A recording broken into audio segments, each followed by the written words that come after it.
Hey, everybody. Thanks for joining us with our update here tonight. I'm Chief Meteorologist Leslie Hudson. It is 10 p.m. here along the East Coast, 9 p.m. along the Central Coast. And of course, we have been talking all things severe weather today. There's two things going on. So we've got severe weather that we're tracking tonight, but we're also tracking a major winter blizzard that is moving through parts of Colorado and Wyoming. So we're going to unpack all of that for you over the next couple of minutes. But I wanted to show you some video from Aaron Jack from earlier in the day. Now, he has been right in the thick of this. He has been following that dry line, and check out this severe warning storm that was in Tulia, Texas. And there were reports of touchdowns in and around Tulia. There was damage reported in Happy, Texas late this afternoon. You can see the wall cloud, or at least what's trying to form into that wall cloud as Aaron is moving towards it. And he has been in that slot of where the severe weather is, and he continues to chase it at this hour. If you follow him on YouTube or on Twitter, you know that he is still tweeting about the weather. And a lot of this has turned over to a heavy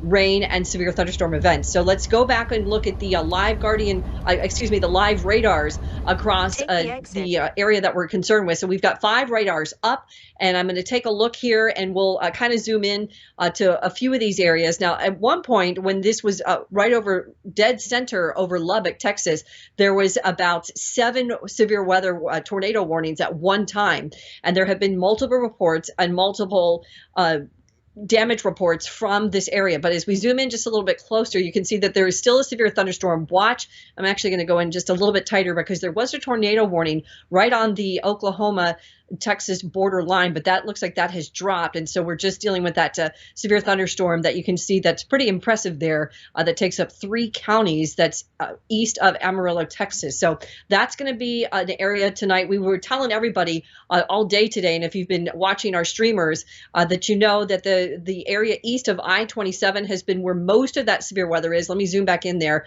because I've got the Oklahoma radar on, but here is the Texas radar.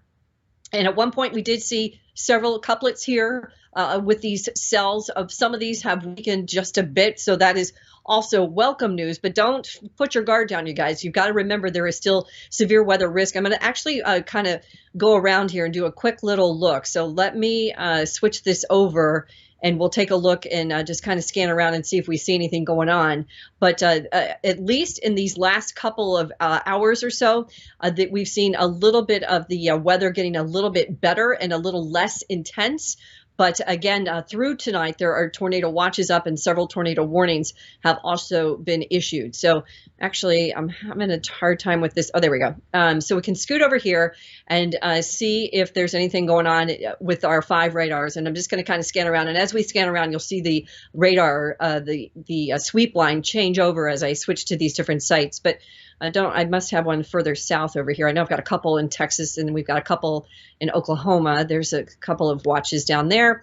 And I'll just scoop back up. So the main bulk of the activity at this hour has been over Wheeler, and that's very near where Aaron Jack is right now. He's trying to chase some of this stuff, get ahead of it, so he can get some of the severe weather to turn it back around to us. So here's a look at the storm reports over the last 24 hours. And we had several reports of tornadoes yesterday, a couple of them in Texas, and again, more today. Look at all of that, at least a dozen in the Texas Panhandle. Also large hail. This has been another signature of these storms, has been the large size of the hail and the long lasting nature of the hail as well. And then wind reports on top of that. You can see that over parts of the Midwest. So not only is that the 2 features we're watching, but the Storm Prediction Center had a moderate risk up, of course, up for parts of the a big chunk of the country over the most of the day today. So this actually has switched over. My computer switched back over. Actually, the SPC may have dropped this, the warning. It actually might be now down to a slight risk. At one point, this was a moderate risk. And Damien, if you'll take that full, I'm going to check real quick with the Storm Prediction Center to make sure, because our graphics do update live. So if there is a change from the Storm Prediction Center, then that is it. Let me just take a quick little peek here and we'll see if they, yeah, it looks like they dropped it. So they did. So they dropped the moderate risk. And so now we have a slight risk. Again, welcome news for this area that has been under fire, if you will, for most of the day today.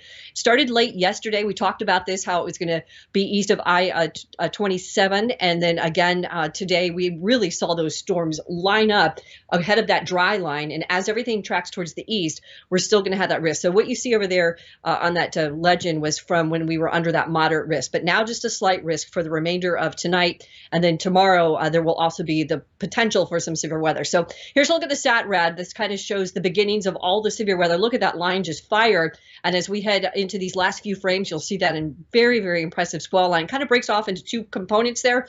One flanking more towards that low pressure center that's right over Colorado and Wyoming. Secondary line that's right over Oklahoma and Texas. And there's still ample opportunity tonight for weather. So I had some folks ask me earlier tonight in our 6 o'clock update if there was going to be weather in the Dallas area. And yeah, you're going to see some weather for sure as that tracks towards you. But in terms of the concentrated line of tornadic supercells that we were dealing with, it appears that we're seeing some of that degenerate a bit. But again, make sure you've got multiple ways to get warnings tonight. So you need a weather radio.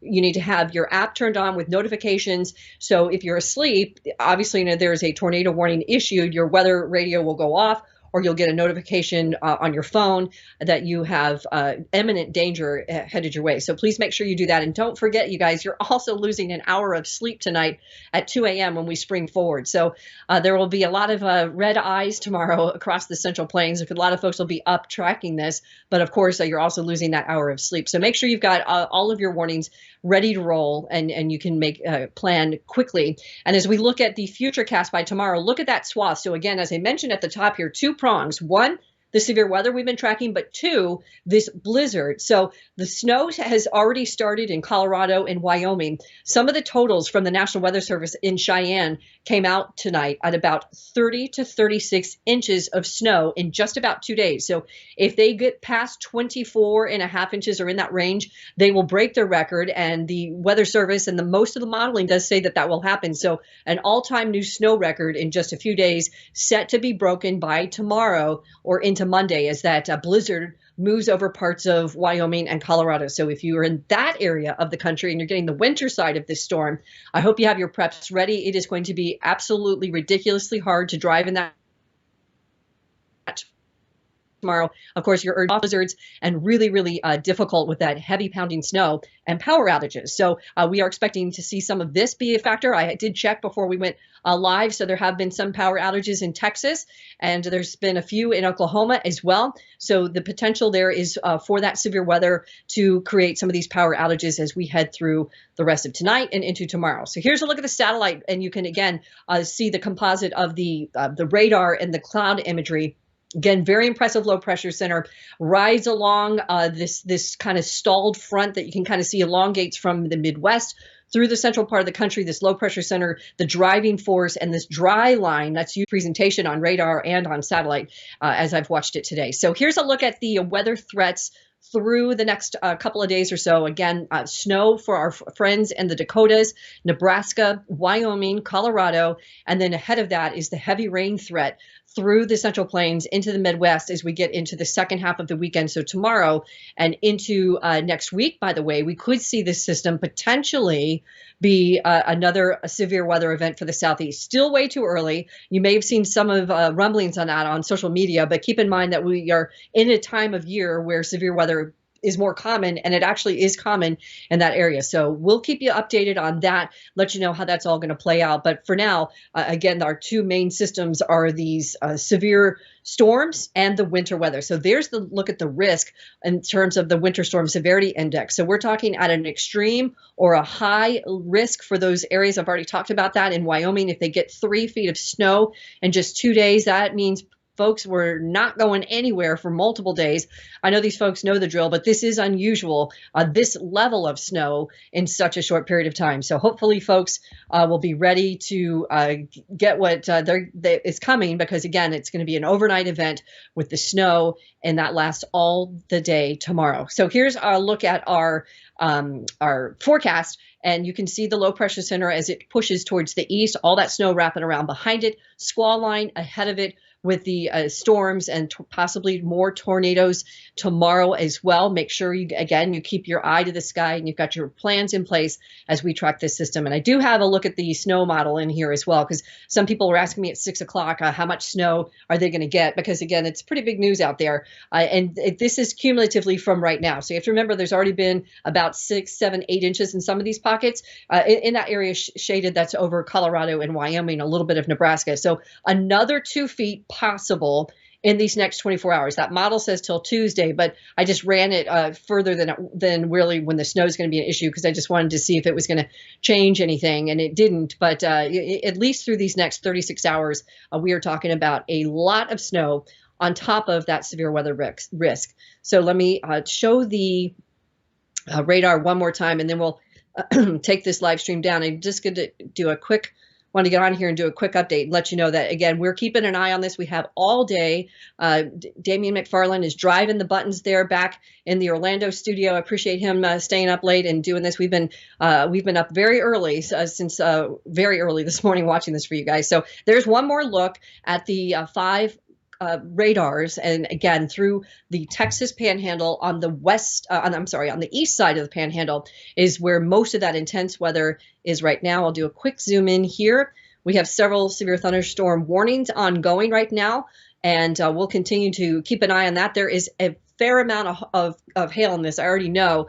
because Aaron's been reporting it, and I also did a 3D analysis of it, and we definitely have got a fair amount of hail as well. So please be careful in that area of the country, you guys. We're going to keep an update on it for you through the overnight. If we need to, we'll come back on, but for sure we'll have a full update for you with the fast forecast morning, and then meteorologist Mike Linden will be in tomorrow to take you the rest of the way through Sunday. And then, of course, we'll have more coverage next week. But that'll do it for now, you guys. A quick update. It's just a little bit shy of 10:20 by a few minutes in the East Coast. And again, thank you for joining us. If you have some questions, I'll go ahead and answer them once we take the live stream down. Make sure you follow us on all of our pages.